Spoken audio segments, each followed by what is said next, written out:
Hey guys, I'm Jay, and today we're looking at a damn handsome Benchmade Bugout, model number 535. Now let's get started with the features, then we will compare this guy to some other knives on the table. And now make sure that you stick around until the end so you can see the full specs on this. And if you're a subscriber, you might even see your name at the end in the credits. Now, I can appreciate that you guys are super busy, which is why I just want to quickly remind you, click on that subscribe button if you're looking for knife reviews that get right to the point. Now first guys, I want to go ahead and apologize for any background noise that you might hear because I'm out in my workshop and it's like 25 degrees here in Illinois. So I've got the heater on, so I apologize if you guys can hear that. The Benchmade Bugout 535 is a manual action axis lock, of course, right? The blade is riding on bronze washers, and deployment is either accomplished with these thumb studs you see here or by actuating the axis lock itself.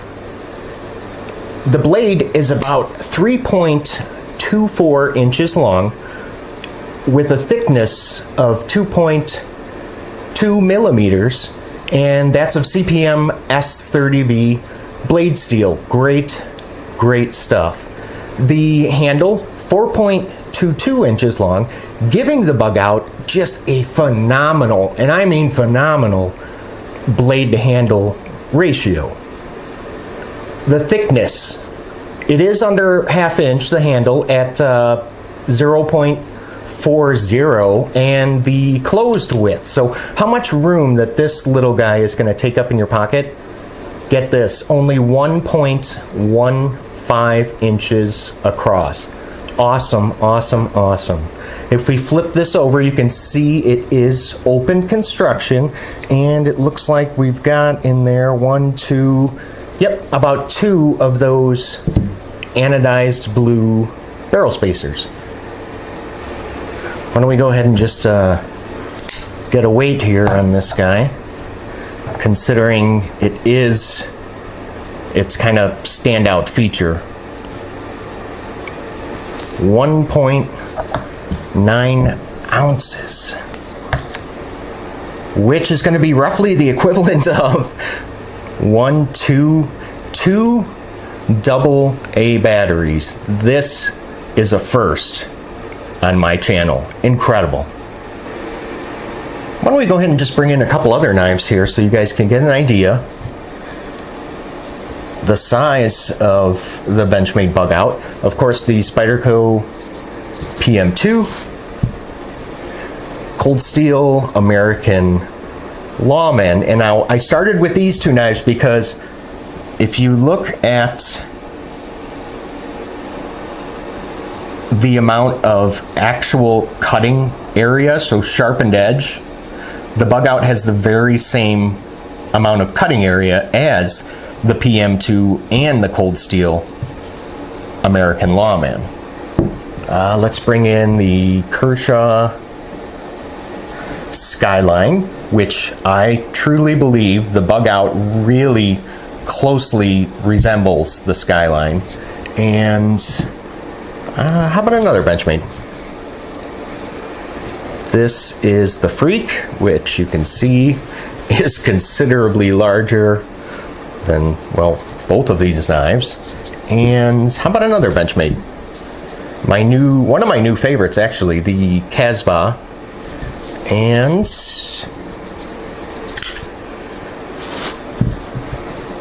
the Sog Aegis. Let's go ahead and quickly run through my 7 likes and dislikes of the Benchmade Bugout 535, and let's start out with number 1, the curb appeal. So the appearance, the aesthetics, how it looks, I really like. I love this blade shape. Very classically designed drop point, and I just think it is just awesome. Now the blade is a flat ground with a really nice, if you guys can see that, satin finish. The handle Very nice, very, very simple, not much to it. I love that Benchmade used black hardware all over the bug out. The screws, the pivot, even the studs on the axis lock itself. Black, very, very nice. You don't see that a lot. And the blue anodized thumb studs and barrel spacers, just really nice choice of colors, I think. Number 2, the materials I also like. I mean, what's not to like about CPM S30V? Good steel. The handle scales, as I mentioned a minute ago, are made out of Grivory, which is going to be the same material used on the Freak. Very, very lightweight material. Bronze washers at the pivot, and there are actual steel liners in here. I don't know if you guys can see that, but just partial liners on both sides of the scales here. Number 3, the function. I also like the action. Just great. I mean, even right out of the box, the action was just great. The thumb studs are perfectly located. The blade does, let's see if you guys can see this, it does fall shut, which I always love. Let's take a look at the centering, which I believe is dead on. Yep. Excellent. Now this thing is just a great time to fidget. So it is very, very fidget friendly. I mean, I've had a hard time putting this thing down. And I need to put it down because I have other reviews I have to do. Number 4, in the hand, I also like. Now these Grivory scales, they are very, very comfortable. And there is, I don't know if you guys can see that, but there is a little bit of texturing on the handle on both sides. And that does, it's not aggressive at all, but it does provide a little bit of traction. There is jimping only in one area, and that is going to be on the spine of the handle, right at the pivot. The balance. I thought for sure that this thing would be blade heavy. Not at all. Look at that. Perfect. Exactly where it should be. And Benchmade did go ahead and include a really nice sized sharpening choil. So thank you very much for that. Number 5, in the pocket, I also like. I love this clip. It's been scaled down and it is deep carry. Now that is going to be just tip up only, but it is for righties and for lefties. I really like this clip a lot. It takes up less than 50% of the handle, which is something that bothers me sometimes with not, I really just, I don't like the really long pocket clips. And it's nice that Benchmade didn't just go ahead and throw on, like, you know, they could have just as easily thrown on their standard pocket clip, and let's see what that would have looked like. So that would have come to about, what, right about there. Oh yeah. So it's nice. Benchmade didn't do that. They actually designed a clip specifically for the bug out, which I appreciate. The thickness of 0.40 and the closed width of 1.15 is just fantastic. This thing will disappear in your pocket. You will forget that you're carrying this knife. Number 6, the weight. 1.8 ounces is it's just incredible. And now that my collecting habits have, well, let's say it's starting to evolve or mature, where when I first began collecting knives, I didn't care about blade steel. I didn't care about weight. If I liked how a knife looked, I bought it. So needless to say, I have quite a few giant, heavy knives that I will just never carry. So I can really appreciate what Benchmade is trying to do here with this incredibly lightweight build. Number 7, the price. Well, $115. And that is going to be, let's see, about $5 more than the Freak.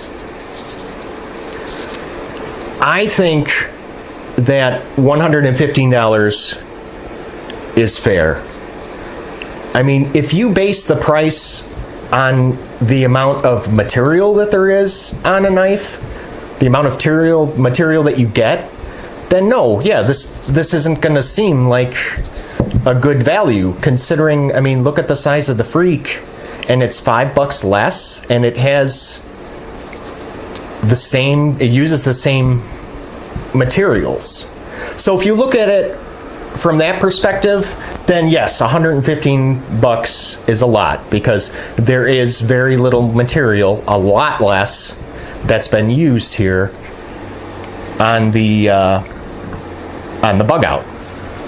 It's a lot more difficult to engineer a knife this small that works, and that works well. Now there are two areas of concern here on the bug out. Now, the first area that I'm concerned with is the lanyard hole, which I do like the way that they did this, even though I'm not a lanyard hole guy at all. But I love that this is not like sealing any space away from the handle. But in creating this lanyard hole, do you see now how there's how thin the plastic is? I know Grivory is durable stuff, but this is definitely one area that I am going to keep my eye on, because if there's any part of this handle that would crack, it would be here. I mean, you drop it just right, maybe not, you know, but it's just, I want to point it out to you guys so you can keep an eye on it. The other area of concern has to do with these holes for the pocket clip. Now, there is no metal in these screws at all, so it is just right through the Grivory scales, which should be fine, except for this one screw right by the lanyard hole. That one concerns me just a little bit because of how close that it is. So let's say, I don't know, you get this caught on something and then you pull on it I mean, I could see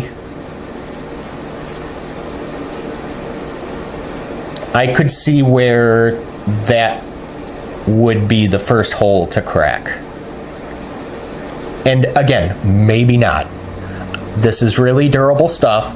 Again, it's just something that I want to make you guys aware of, and you can judge for yourselves.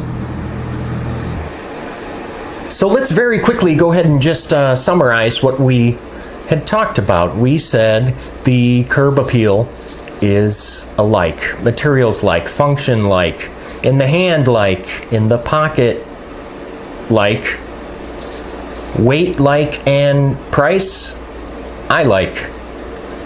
So for those of you keeping score at home, that is going to be 7-0. So yes, I highly recommend the Benchmade Bugout. And it seems a little weird for me to say, because I got to tell you, a couple years ago, I would have never ever purchased a knife like this. I would have dismissed it because of its small size.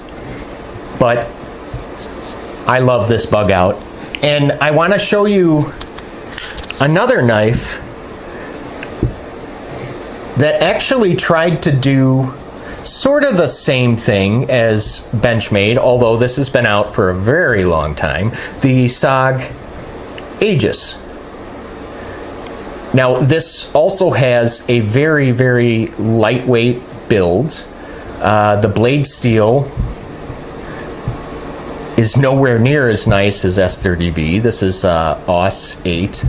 And there is one thing, though, that plagued the Aegis, and that was the blade play.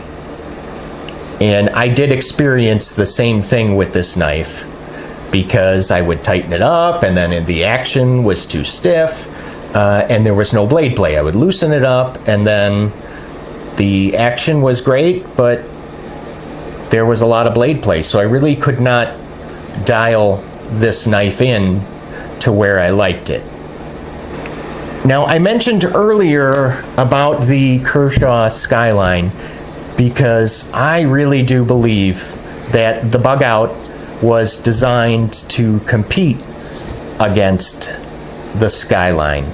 Now, I know the Skyline costs considerably less, at about 40 bucks, and it uses the Sandvik blade steel. But I really believe that Benchmade is trying to kind of take a page out of Kershaw's book with this really lightweight build, and I think they pulled it off. I truly do. I mean, could they have chopped off a couple bucks and sold this for $80 or $90? Probably. But you know, Benchmade's not going to do that. So I would say, sure, why not? Go ahead and pick yourself up one, because you really just have to get this in hand to appreciate what Benchmade has achieved here. So before we go, guys, I would like to leave you with a question. Now, I would love to know, do you guys see the comparisons here between the Bugout and the Skyline? My question to you is, do you believe that Benchmade is trying to create their own Skyline? Let me know in the comments section below. I look forward to reading and responding. So I want to thank you guys for stopping by today and letting me talk knives with you. You know, I love it. I enjoy it every time. So don't go anywhere. The specs are coming, guys. And I will see you at the next video. You guys take care, okay?